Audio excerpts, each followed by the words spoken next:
500 কোটি টাকা করে স্বৈরাচারী শেখ হাসিনার একজন এমপির মারফত আমাদেরকে অফার করা হয়েছিল, যার বিনিময়ে আন্দোলন থামায় দেওয়ার জন্য।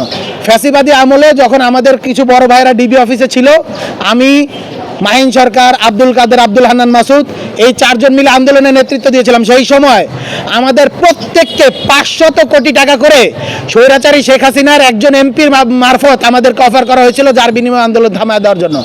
আমরা সে তাকে গালি দিয়ে, আমি উচ্চারণ করতে পারতাছি না, আমি শব্দটা করছিলাম, উচ্চারণ করতে পারছি না, গালি দিয়ে আমরা ফোনটা কাইটা দিছি। সো যে এখানে 500 কোটি টাকার অফার এখানে রিজেক্ট করছিলাম, আজকে 1 কোটি টাকা সিএচআর ফান্ড, যেটা কিনা বাংলাদেশ ব্যাংকের অডিট দ্বারা নিয়ন্ত্রিত, সেইখানের ওই 2 টাকা চুরির আমাদেরকে অভিযোগ দেওয়া হচ্ছে। মানে সরি টু সে, বাংলাদেশের প্রশাসন তো খুব কাছ থেকে দেখছি, একটা ওসি পাল্টাইলে ওসির যদি তদবির করে দেয় এর থেকে বেশি টাকা দেয়।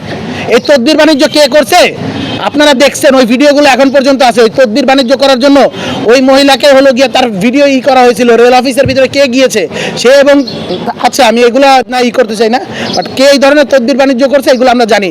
আমি ওপেনলি চ্যালেঞ্জ দিচ্ছি, আমি রিফাত রশিদ, জুলাইয়ের এই দিনে ইসের পর থেকে 5ই আগস্টের পর থেকে আজ পর্যন্ত 1 টাকার একটা দুর্নীতির অভিযোগ প্রমাণ করে দেখান। 1 টাকা, যে কোনো ধরনের দুর্নীতি, যে কোনো ধরনের দুর্নীতি, 1 টাকার একটা অভিযোগ করে দিন, জীবনে রাজনীতি করবো না রে ভাই, এগুলা ফাজলামি। আমি ওপেনলি চ্যালেঞ্জ দিচ্ছি, আমি ওপেনলি চ্যালেঞ্জ দিচ্ছি এখানের ভিতরে, যে আমাদের এই যে ট্রায়ালগুলো হচ্ছে কেউ 1 পয়সার পর্যন্ত দিতে পারে না। আপনারা দেখতে পাইছেন যাদের বিরুদ্ধে ইন্টারিমের আমলের ভিতরে করা হয়েছিল, আসিফ মাহমুদের এপিএস মোয়াজ্জেম হোসেন বা গাজী সালাউদ্দিন তানভীর সহ আরও যাদের করেছিল, প্রত্যেককে কোন আমলের ভিতরে দুদক ছাড়পত্র দিয়েছে বিএনপির আমলে, কারণ কিছু পায় নাই রে ভাই, কিছু নাই, 2 দিন পরই করে। আমি এবার একটু হিস্ট্রি আনি আর কি। স্যাট ফাউন্ডেশনের হিস্ট্রিটা একটু বলা উচিত। স্যাট ফাউন্ডেশন যখন আমরা বলছিলাম যে একটা রেজিস্টার্ড ফাউন্ডেশন করা দরকার, আমরা সিনথিয়াকে অ্যাপ্রোচ করি এবং বাকি সবাইকে অ্যাপ্রোচ করি। সিনথিয়া শুরুতে আমাদেরকে কাগজপত্র দেয়, সিগনেচার করে দিয়ে যায়, এবং পরবর্তীতে সে হুট করে কল দিয়ে বলে আমি এটার আগেও নাই পিছেও নাই। আমরা জিজ্ঞেস করছিলাম কেন, সে বলে আমি এগুলো করতে পারবো না, এবং সে নানাবিধ সময়ে সাংগঠনিক অসহযোগিতা করেছে, সেগুলো না আমি একটু পরে বলতেছি। তো তারপরে এই কোশ্চেনগুলো যখন তাকে করা হয়েছিল কেন থাকবে না, সে বলছে আমি কোনো দায়িত্ব নিতে পারবো না অর্গানাইজেশনের, এবং বলছে আমি এটার আগেও নাই পিছেও নাই।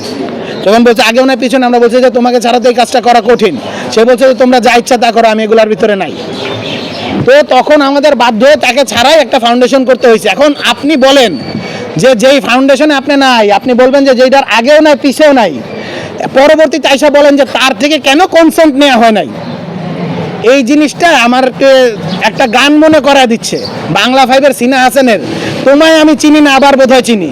তো আমার এই ফাউন্ডেশনের ভিতরে আইসা মনে হচ্ছে যে কখনো সে বলতেছে তোমায় আমি চিনি না, তোমার সাথে আমার কোনো সম্পর্ক নেই, আমি কোনো লাইবিলিটিস নেব না, আবার সে আইসা বলতেছে আবার বোধহয় চিনি, আমাকে কেন জিজ্ঞেস করা হয় নাই। এই ধরনের কনফিউজিং আচরণ আমার মনে হয় পরিহার করা উচিত। পলিটিশিয়ানদের একটা কাজ করা উচিত, সেটা হলো তার স্ট্যান্ড ক্লিয়ার রাখা, সবসময় একটা সিঙ্গেল কথা বলা।